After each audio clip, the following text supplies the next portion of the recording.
यीशु मसीह का दूसरा आगमन और उनका स्वर्ग का राज्य। 2000 साल की प्रतीक्षा समाप्त हो गई है। यीशु मसीह का अपने दूसरे आगमन के बारे में वादा पूरा हुआ है। अब यीशु मसीह इस दुनिया में हमारे बीच शारीरिक रूप से मौजूद है और नियत समय पर वे खुद को दुनिया के सामने प्रकट करेंगे। अब बाइबल के अनुसार यह दुनिया स्वर्ग के राज्य में बदल जाएगी और यीशु मसीह 1000 साल तक इस पर शासन करेंगे। इस वर्ष हम सभी यीशु मसीह की भौतिक उपस्थिति में क्रिसमस मनाने जा रहे। आइए तथ्यों के बारे में विस्तार से जानें। बाइबल जकरिया 14:9 में कहती है, और यहोवा सारी पृथ्वी पर राजा होगा। उस दिन एक ही प्रभु होगा और उसका नाम भी एक होगा। प्रकाशित वाक्य 11:15 और 7वें स्वर्गदूत ने तुरही फूंकी और स्वर्ग में बड़े शब्द होने लगे जो कह रहे थे, इस जगत के राज्य हमारे प्रभु और उसके मसीह के हो गए हैं और वह युगानुयुग राज्य करेगा।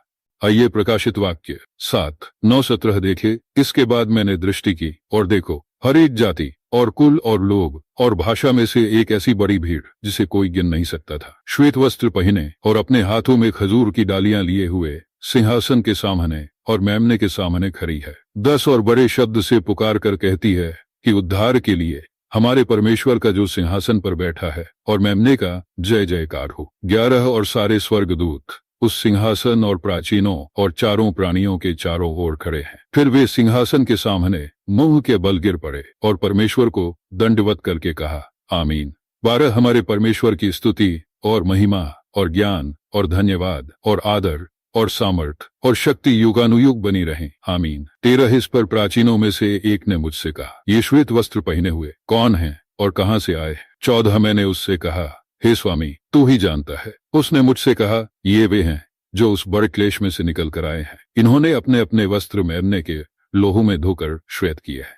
15 इसी कारण वे परमेश्वर के सिंहासन के सामने हैं और उसके मंदिर में दिन रात उसकी सेवा करते हैं, और जो सिंहासन पर बैठा है वह उनके ऊपर अपना तंबू तानेगा। 16 वे फिर भूखे और प्यासे न होंगे और न उन पर धूप न कोई तपन पड़ेगी। 17 क्योंकि मेमना जो सिंहासन के बीच में है उनकी रखवाली करेगा और उन्हें जीवन रूपी जल के सोतों के पास ले जाया करेगा, और परमेश्वर उनकी आंखों से सब आंसू पोंछ डालेगा। इस वीडियो को देखने से पहले आइए हाल ही में हुए कार्यक्रम के बारे में जानते हैं। 11 जनवरी 2025 को उदयगिरी, कंधमाल, ओडिशा, भारत में एक अंतर्राष्ट्रीय प्रेस कॉन्फ्रेंस आयोजित की जाएगी। इस कॉन्फ्रेंस में ईसा मसीह के दूसरे आगमन के बारे में 3 सत्यों का अनावरण किया जाएगा। 1. भारत के प्रधानमंत्री श्री नरेंद्र मोदी किस तरह ईसा मसीह के दूसरे आगमन के बारे में सच्चाई को उजागर कर रहे हैं और उसे सही ठहरा रहे हैं। इसे दस्तावेजी सबूतों के साथ प्रदर्शित किया जाएगा। 2. पुनर्जन्म लेने वाली टीम 11 के विश्व नेताओं में से 2 व्यक्ति अपने पुनर्जन्म की गवाही पेश करेंगे। 3. एक प्रेस रिपोर्टर जो धर्म से हिंदू है, ईसा मसीह के दूसरे आगमन के बारे में एक चर्च में भविष्यवाणी की है, वह प्रेस कॉन्फ्रेंस में मौजूद रहेगा और गवाह बनेगा। 4. ईसा मसीह के दूसरे आगमन के बारे में एक ओडिया पैगंबर की भविष्यवाणी जो ओडिया दैनिक समाचार पत्र समाज में प्रकाशित हुई थी, प्रदर्शित की जाएगी। 5. ईसा मसीह के दूसरे आगमन के बारे में एक पेपर रीडर की भविष्यवाणी जो ओडिया दैनिक समाचार पत्र संवाद में प्रकाशित हुई थी, प्रदर्शित की जाएगी। 6.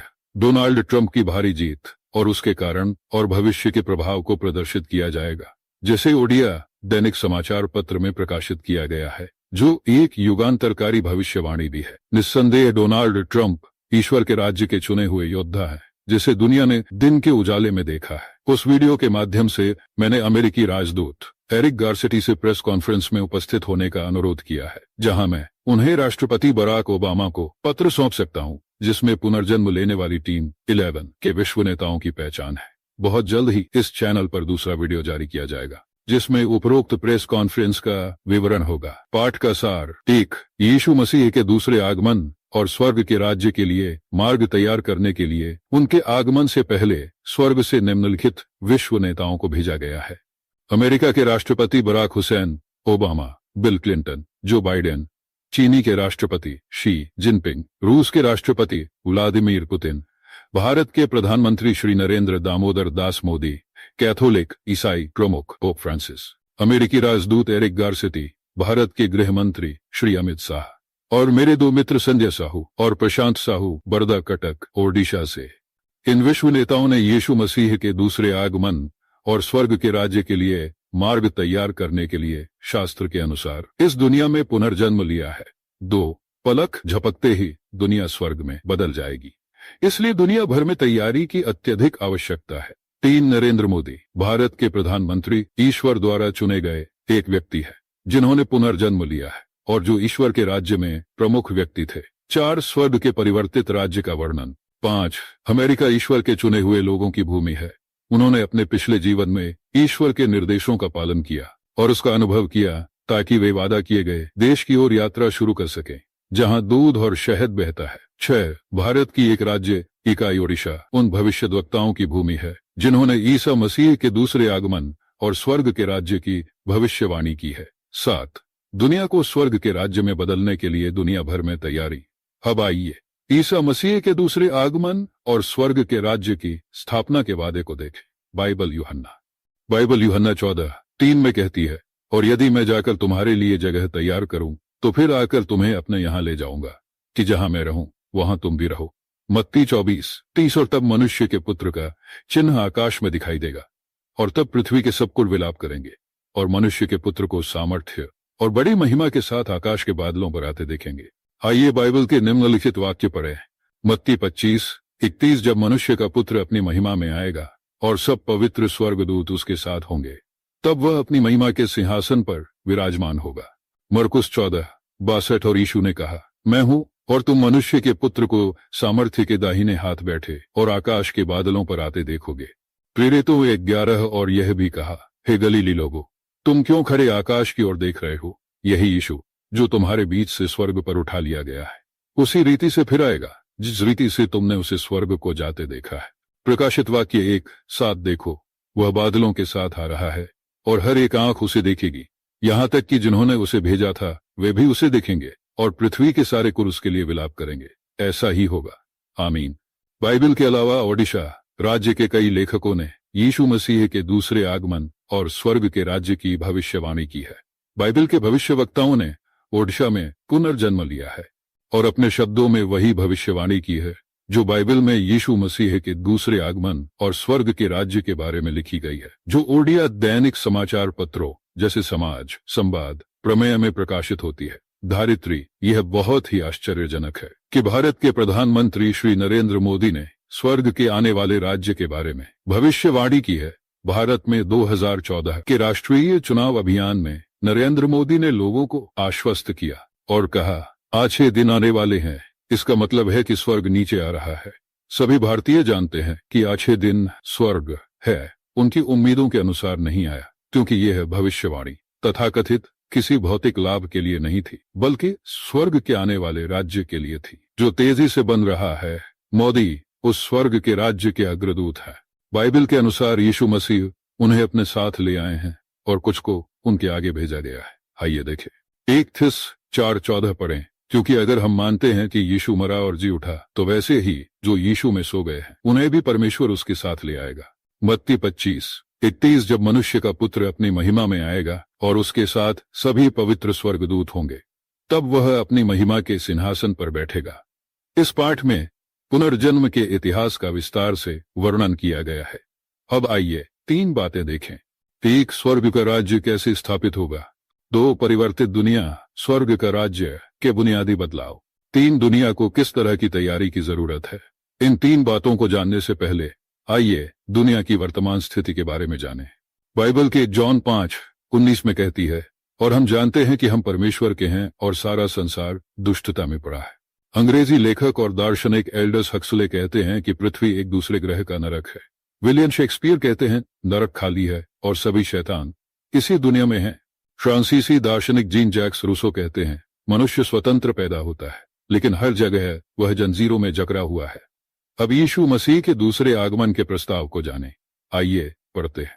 1 जॉन 3:8 जो पाप करता है वह शैतान का है, क्योंकि शैतान शुरू से ही पाप करता है। इस उद्देश्य के लिए परमेश्वर का पुत्र प्रकट हुआ कि वह शैतान के कामों को नष्ट कर सके। दूसरी ओर हम सामाजिक, राजनीतिक, पर्यावरणीय रूप से प्रदूषित है, इसलिए हम नरक में रहते हैं। अब एक स्वर्ग का राज्य कैसे स्थापित होगा।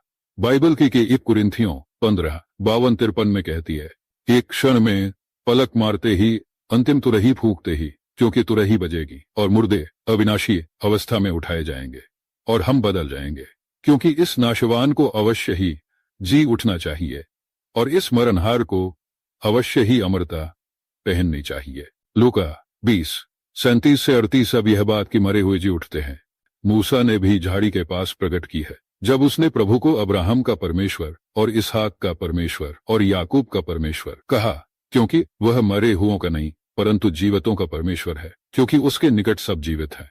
2 पतरस 3:13। फिर भी हम उसकी प्रतिज्ञा के अनुसार नए आकाश और नई पृथ्वी की बाट जोते हैं जिसमें धार्मिकता वास करती है। तीतुस 2:11। क्योंकि परमेश्वर का अनुग्रह जो उद्धार करता है सब मनुष्यों पर प्रकट हुआ है, इसलिए हम सभी एक ऐसे स्वर्ग में कदम रखने जा रहे हैं जहां दूध और शहद बहता है। दुनिया को स्वर्ग में बदलने की प्रक्रिया कोई जादू या चमत्कार नहीं है, यह पूरी तरह से व्यावहारिक है और वैज्ञानिक, आर्थिक और समाजवादी तरीकों पर आधारित है। सभी को यह ध्यान रखना चाहिए कि यीशु मसीह मानव रूप में ईश्वर है, वे पूर्ण ईश्वर होने के साथ साथ पूर्ण मनुष्य भी है। कुरिन्थियों 2:9 कहता है, क्योंकि उनमें ईश्वरत्व की सारी परिपूर्णता सशरीर वास करती है। हम उन्हें एक मनुष्य के रूप में देख सकते हैं और वे इस दुनिया में एक मनुष्य के रूप में कार्य करेंगे। वे दुनिया को स्वर्ग में बदलने के लिए मानवीय तंत्र पर आधारित विधि को लागू करते हैं। किसी को भी किसी ऐसे करिश्माई तरीके की उम्मीद नहीं करनी चाहिए जो दुनिया को स्वर्ग में बदल दे। दुनिया को स्वर्ग में बदलने के लिए सभी वैज्ञानिक तरीकों को लागू किया जाएगा। यीशु मसीह का दूसरा आगमन बाइबल के अनुसार सख्ती से हो रहा है। कुछ चीजें उदासीन लगती है, लेकिन सभी को यह ध्यान रखना चाहिए कि इस दूसरे आगमन प्रकरण में कोई भी गैर बाइबल वाली चीजें शामिल नहीं है। हमें परमेश्वर की महिमा को देखने के लिए धैर्यपूर्वक प्रतीक्षा करनी होगी। कुछ भी छिपा या गुप्त नहीं रखा गया है। बाइबल लूका 12:2 में कहती है, क्योंकि कुछ छिपा नहीं जो खोला न जाए और न कुछ छिपा है जो जाना न जाए। एक और महत्वपूर्ण बात यह है कि प्रधानमंत्री नरेंद्र मोदी, राष्ट्रपति जो बाइडेन और ओडिशा के लेखकों द्वारा की गई यीशु मसीह के दूसरे आगमन और स्वर्ग के राज्य की भविष्यवाणी उनके द्वारा स्वयं नहीं जानी जाती है, क्योंकि बाइबल 2 पतरस 1:21 में कहती है, क्योंकि भविष्यवाणी किसी भी समय मनुष्य की इच्छा से नहीं हुई, बल्कि पवित्र पुरुषों ने पवित्र आत्मा द्वारा उभारे जाने पर बात की। मैं भी पवित्र आत्मा द्वारा प्रेरित और निर्देशित हूँ ताकि सभी पुरुषों और महिलाओं तक ये खुशखबरी फैला सकूं। बाइबल जॉन 3:27 कहती है, जॉन ने उत्तर दिया और कहा, मनुष्य कुछ भी प्राप्त नहीं कर सकता जब तक कि उसे स्वर्ग से न दिया जाए। दुनिया स्वर्ग में तब्दील हो जाएगी और इसके बुनियादी बदलाव होंगे। एक पलक झपकते ही सभी लोग अनुभव करेंगे कि वे पाप, बंधन और पाप की गुलामी से मुक्त हो गए। उस क्षण से वे स्वर्ग के राज्य में एक बोझ मुक्त नया जीवन शुरू करेंगे। 2 स्वर्ग के राज्य में कोई अपराध नहीं होगा, क्योंकि किसी भी तरह के अपराध की कोई जरूरत नहीं होगी। 3 स्वर्ग का राज्य भ्रष्टाचार मुक्त समाज होगा। 4 भ्रष्टाचार मुक्त राजनीति होगी, राजनेता भ्रष्टाचार नहीं होंगे और स्वर्ग के राज्य को चलाने में महत्वपूर्ण भूमिका निभाएंगे। 5 कोई बेरोजगारी नहीं होगी, कोई गरीबी नहीं होगी और कोई भुखमरी नहीं होगी। 6 सभी पुरुषों और महिलाओं के स्वास्थ्य के मानक में इस तरह से सुधार किया जाएगा कि उनकी जीवन अवधि पेड़ों की तरह होगी। 7 राज्य में कोई युद्ध नहीं होगा और सभी देशों के सभी रक्षा विभाग कृषि विभाग में बदल दिए जाएंगे। 8 पर्यावरण प्रदूषण को युद्ध स्तर पर नियंत्रित किया जाएगा। 9 राज्य समुद्र के पानी की तरह परमेश्वर के ज्ञान से भरा होगा। 10 एक सार्वभौमिक सरकार होगी जो स्वर्ग के राज्य को चलाएगी। ऊपर बताए गए बदलाव बहुत सामान्य है और बाइबल स्वर्ग के राज्य में होने वाली कई नई चीजों का वर्णन करती है। बाइबल 1 कुरिन्थियों 2:9 में कहती है, लेकिन जैसा लिखा है, जो कुछ आंख ने नहीं देखा और कान ने नहीं सुना और जो कुछ मनुष्य के मन में नहीं आया, वह परमेश्वर ने अपने प्रेम रखने वालों के लिए तैयार किया है। 2 पतरस 3:13 फिर भी हम उसकी प्रतिज्ञा के अनुसार एक नए आकाश और नई पृथ्वी की बाट जोते हैं जिसमें धार्मिकता वास करती है। रोमियो 8:18 क्योंकि मैं समझता हूँ कि इस समय के दुख उस महिमा के सामने जो हमने प्रकट होने वाली है कुछ भी नहीं है। आइए देखें, दुनिया को किस तरह की तैयारी की जरूरत है। लोगों को कुछ भी तैयार करने की जरूरत नहीं है। दुनिया की सभी सरकारों को अधिवक्ताओं, डॉक्टरों, पत्रकारों और सामाजिक कार्यकर्ताओं की सहायता के लिए बड़ी संख्या में सहायक नियुक्त करने होंगे। तैयारी के बारे में सभी विवरण राष्ट्रपति बराक हुसैन ओबामा द्वारा घोषित किए जाएंगे। अब देखते हैं कि भारत के प्रधानमंत्री नरेंद्र मोदी के बारे में बाइबल क्या कहती है। क्योंकि वे दुनिया को स्वर्ग में बदलने में प्रमुख भूमिका निभाएंगे। इसलिए बाइबल उनके बारे में बहुत कुछ कहती है। बाइबल भजन 113:7-8 में कहती है, वह कंगालों को धूल से उठाता है और दरिद्रों को कूड़ेदान से निकालता है, ताकि वह उसे राजकुमारों के साथ, यहां तक कि अपने लोगों के राजकुमारों के साथ बिठाए। मोदी के जीवन में बाइबल की ये आयतें पूरी हुई। प्रधानमंत्री नरेंद्र मोदी के बचपन के करियर के बारे में हम सभी जानते हैं कि कैसे एक चाय बेचने वाला एक सबसे बड़े लोकतंत्र का प्रधानमंत्री और साथ ही दुनिया का नंबर 1 लोकप्रिय नेता बन गया। क्या यह भगवान नहीं है जिसने उन्हें दुनिया के सर्वोच्च पद पर बिठाया है? हाल ही में 2024 के वर्ष में प्रधानमंत्री नरेंद्र मोदी की शैक्षणिक योग्यता को लेकर गंभीर आलोचना हुई थी। विपक्ष ने उनकी खूब आलोचना की और उन्हें मूर्ख व्यक्ति कहा। मोदी ने खुद स्वीकार किया है कि उनका कोई व्यवस्थित, नियमित शैक्षणिक कैरियर नहीं है। अब देखते हैं कि बाइबल उनकी योग्यता के बारे में क्या कहती है। आइए पढ़ते हैं 1 कुरिन्थियों 1:27-29। लेकिन परमेश्वर ने बुद्धिमानों को लज्जित करने के लिए जगत की मूर्खताओं को चुना है, और परमेश्वर ने शक्तिशाली लोगों को लज्जित करने के लिए जगत की निर्बलताओं को चुना है, और परमेश्वर ने जगत की नीच वस्तुओं और तुच्छ वस्तुओं को चुना है, और जो है भी नहीं उन्हें भी चुना है, ताकि जो हैं उन्हें व्यर्थ कर दे, ताकि कोई प्राणी उसके सामने घमंड ना करे। इस आयत से हमें पता चला कि कैसे परमेश्वर ने अपने महान और गौरवशाली उद्देश्यों के लिए तथाकथित मूर्ख मोदी को चुना है। वर्तमान में नरेंद्र मोदी अपनी गतिविधियों से केवल सर्वशक्तिमान का प्रतिनिधित्व कर रहे हैं। अब देखते हैं कि राजनीति विज्ञान क्या कहता है। लैटिन में एक कहावत है, वॉक्स पॉपुली वॉक्स देई, जिसका अर्थ है लोगों की आवाज ईश्वर की आवाज है। हम सभी जानते हैं कि मोदी तीसरे कार्यकाल के लिए सबसे बड़े लोकतंत्र के प्रधानमंत्री के रूप में चुने गए हैं। इसका मतलब है कि वे ईश्वर के चुने हुए व्यक्ति हैं। अब देखते हैं कि बाइबल शक्ति और अधिकार के बारे में क्या कहती है। बाइबल रोमियो 13:1 में कहती है कि हर आत्मा उच्च शक्तियों के अधीन रहे, क्योंकि ईश्वर के अलावा कोई शक्ति नहीं है। जो शक्तियां हैं वे ईश्वर द्वारा नियुक्त की गई हैं। यूहन्ना 3:27 यूहन्ना ने उत्तर दिया और कहा कि मनुष्य को कुछ नहीं मिल सकता जब तक कि उसे स्वर्ग से न दिया जाए। इस श्लोक से हमें यह भी पता चला कि कैसे नरेंद्र मोदी निस्संदेह यह आगमन के लिए रास्ता तैयार करने के लिए ईश्वर द्वारा चुने गए व्यक्ति हैं। अब आइए जानते हैं दुनिया में उनकी स्वीकार्यता के बारे में। हाल ही में उन्होंने 8 जुलाई 2024 को रूस का दौरा किया। रूसी सरकार ने उन्हें अपने सर्वोच्च नागरिक पुरस्कार Order of Saint Andrew the Apostle से सम्मानित किया। इसके बाद उन्होंने 10 जुलाई 2024 को ऑस्ट्रिया का दौरा किया और नोबेल पुरस्कार विजेता एस्ट्रियन भौतिक विज्ञानी श्री एंटोन जेलिंगर से मुलाकात की और चर्चा की। चर्चा के बाद श्री एंटोन जेलिंगर ने कहा, मैंने देखा कि प्रधानमंत्री नरेंद्र मोदी अत्यधिक आध्यात्मिक व्यक्ति है और सभी नेताओं को ऐसा ही होना चाहिए। इसके अलावा उन्होंने कहा, मैंने उनमें एक विशेषता पाई और वह है आध्यात्मिकता।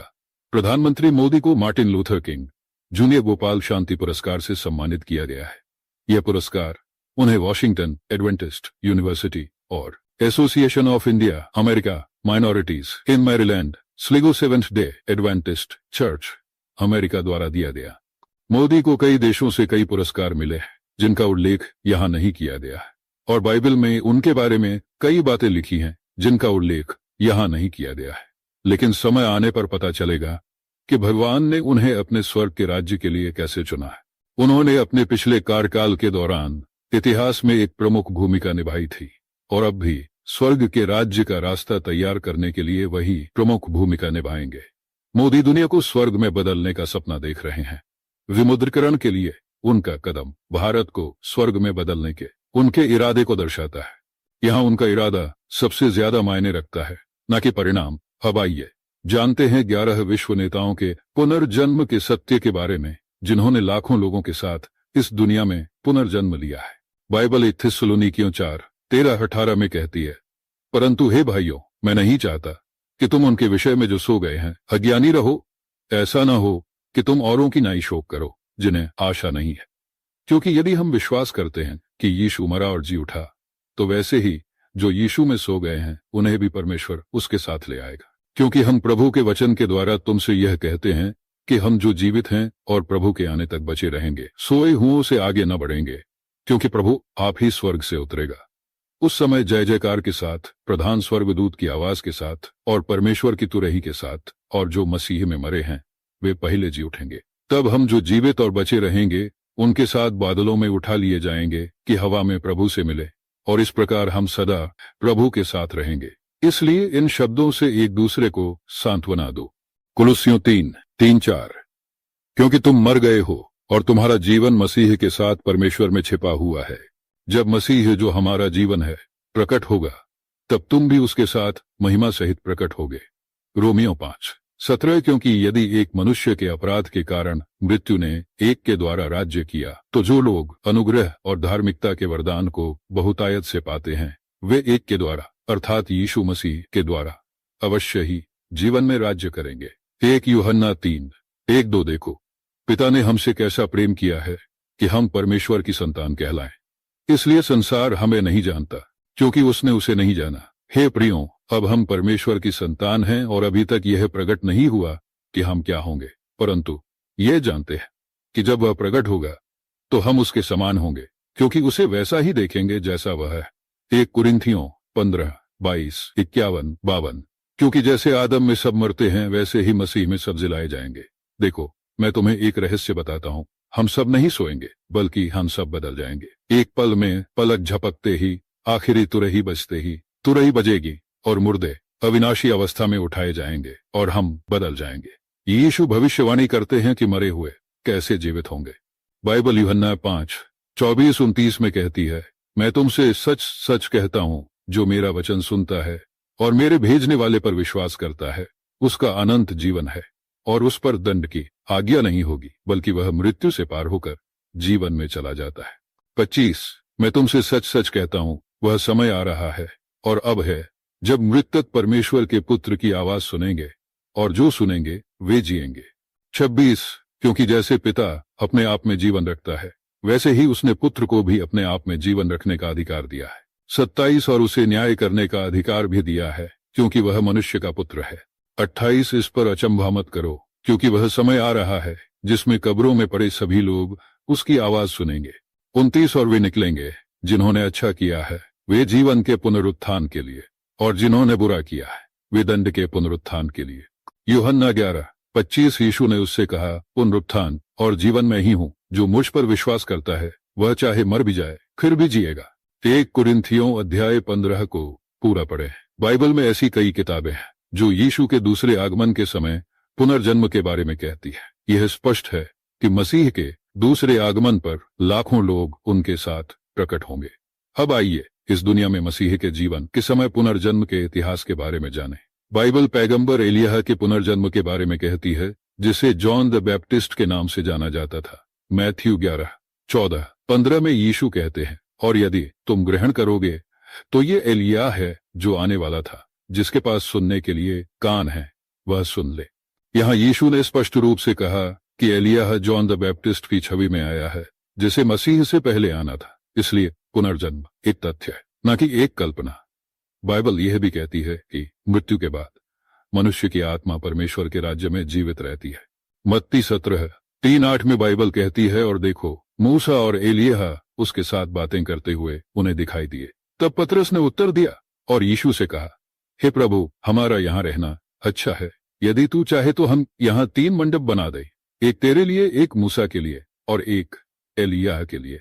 वह अभी बोल ही रहा था कि एक उजले बादल ने उन्हें छा लिया, और उस बादल में से एक शब्द निकला जो कह रहा था, यह मेरा प्रिय पुत्र है, जिससे मैं प्रसन्न हूं, तुम उसकी सुनो। और जब चेलों ने यह सुना तो वे मुंह के बल गिर पड़े और बहुत डर गए। और यीशु ने आकर उन्हें छुआ और कहा, उठो और डरो मत। और जब उन्होंने आंखें उठाई तो उन्हें यीशु के अलावा कोई मनुष्य दिखाई नहीं दिया। यह सिद्ध करता है कि मृत्यु के बाद जीवन है, और सर्वशक्तिमान परमेश्वर की सृष्टि में पुनर्जन्म भी है। उपर्युक्त 11 व्यक्तियों की पहचान की गई है। राष्ट्रपति बराक ओबामा से लेकर शी जिनपिंग और अन्य लोगों ने इस दुनिया में पुनर्जन्म लिया है। यह बहुत ही असामान्य, काल्पनिक और नकली लगता है, क्योंकि कोई भी इस तथ्य के बारे में कुछ नहीं जानता है। यहाँ तक कि जिन्होंने पुनर्जन्म लिया है उन्हें भी अपने पुनर्जन्म के बारे में कोई जानकारी नहीं है। बहुत जल्द उन्हें अपनी पहचान के बारे में जानकारी प्राप्त होगी, और साथ ही स्वर्ग के राज्य की तैयारी के लिए उनके कर्तव्यों की भी जानकारी प्राप्त होगी। उनकी पहचान कैसे निर्धारित की जाएगी ताकि दुनिया इसे जान सके, इस पर विश्वास कर सके और इसे स्वीकार कर सके। आइए इसे बाइबल से जानते हैं। बाइबल पुनर्जन्म के तथ्यों के बारे में विस्तार से बताती है। और संबंधित व्यक्ति की पहचान करने का ज्ञान देती है। बाइबल मैथ्यू 7:20 में कहती है, इसलिए उनके फलों से तुम उन्हें पहचानोगे। मत्ती 11:19, मनुष्य का पुत्र खाता पीता आया और वे कहते हैं, देखो एक पेटू और पियक्कड़ मनुष्य है, चुंगी लेने वालों और पापियों का मित्र है, परंतु बुद्धि अपनी संतानों के द्वारा धर्मी ठहरती है। एक कहावत है कि सुंदर वही होता है जो सुंदर करता है। इसलिए उनके कार्यों से ही हम उन व्यक्तियों की पहचान कर सकते हैं जिन्होंने पुनर्जन्म लिया है। अब आइए बाइबल से यीशु और यूहन्ना बपतिस्मा देने वाले के उदाहरण ले।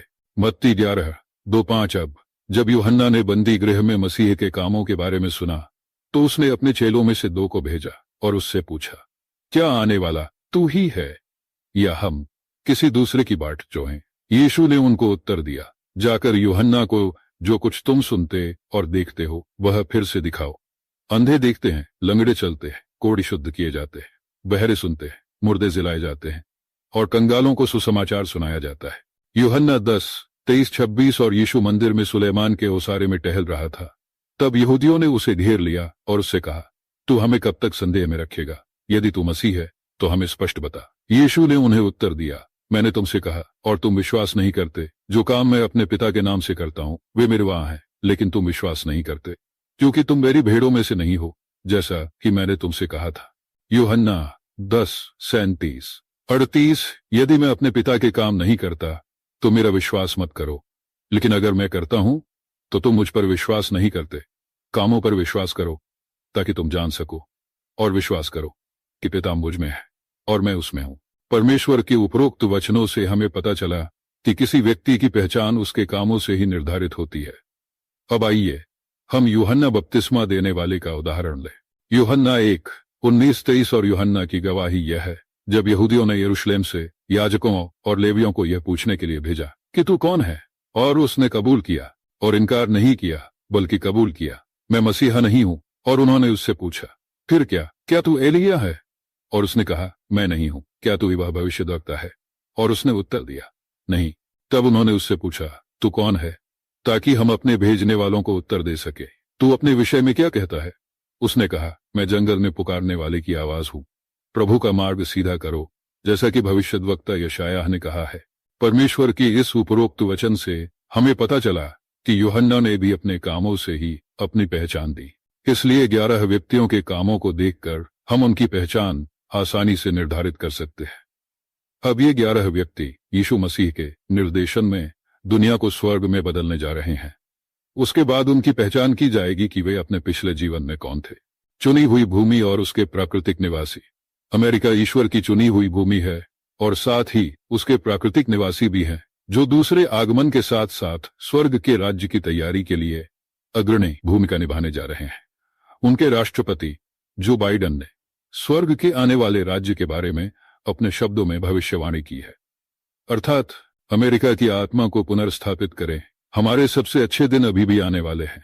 हम सभी जानते हैं कि अमेरिका लगभग सभी जीवन के तरीकों में शीर्ष क्रम में है, लेकिन राष्ट्रपति जो बाइडेन ने ऐसा क्यों कहा? अच्छे दिनों की प्रतीक्षा करने का उनका कथन प्रधानमंत्री नरेंद्र मोदी के अच्छे दिन आने वाला है के समान है। दोनों ही आश्वासन केवल स्वर्ग के आने वाले राज्य के लिए है।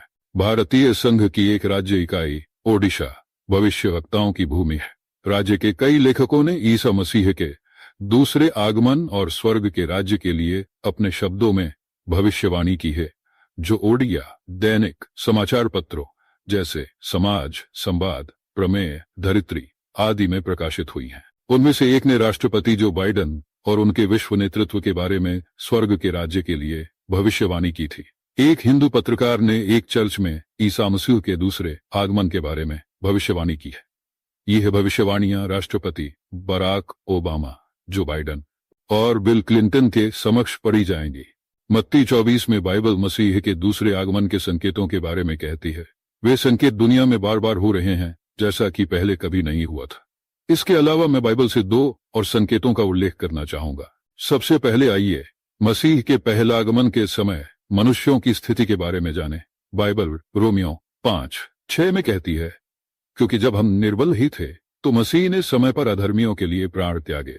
गलातियों 4:4-5 लेकिन जब समय पूरा हुआ तो परमेश्वर ने अपने पुत्र को भेजा, जो स्त्री से उत्पन्न हुआ, जो व्यवस्था के अधीन बना। 5, ताकि व्यवस्था के अधीन लोगों को छुड़ाया जाए और हम गोद लिए हुए पुत्रों की उपाधि प्राप्त करें।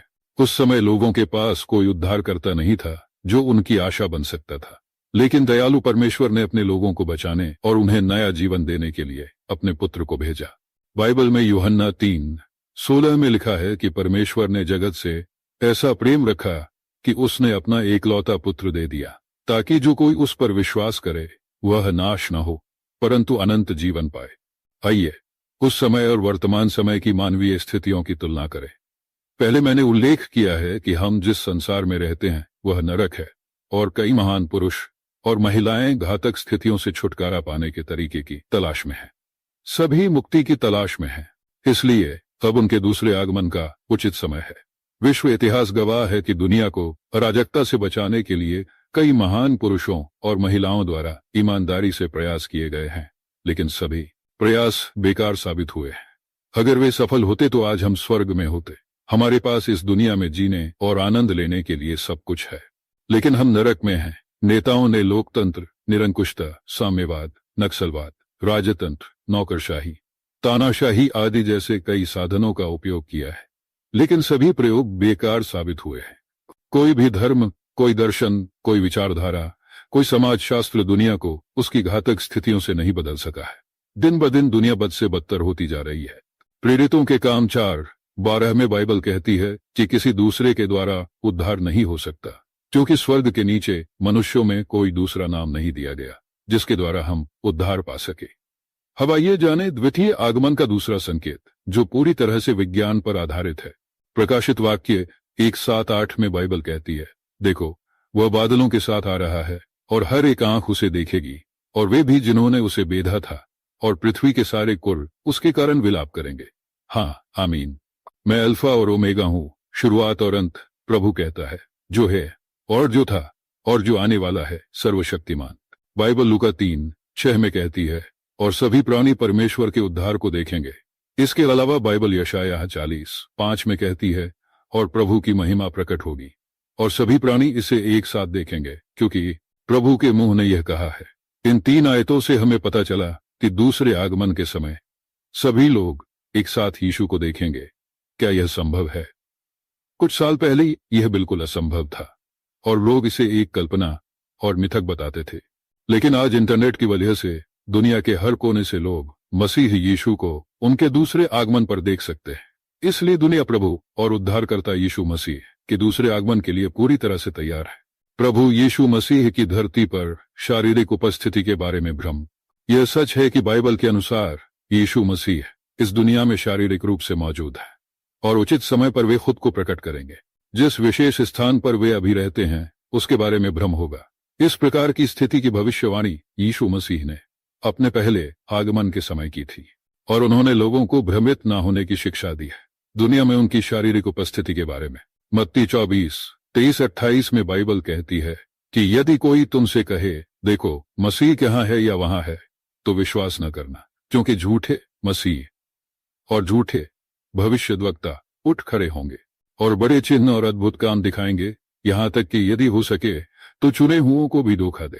देखो, मैंने तुमसे पहले ही कह दिया है। इसलिए यदि वे तुमसे कहें, देखो वह जंगल में है, तो बाहर न निकलो, देखो वह गुप्त कोठरियों में है, तो विश्वास न करना। क्योंकि जैसे बिजली पूर्व से निकलकर पश्चिम तक चमकती है, वैसे ही मनुष्य के पुत्र का भी आना होगा।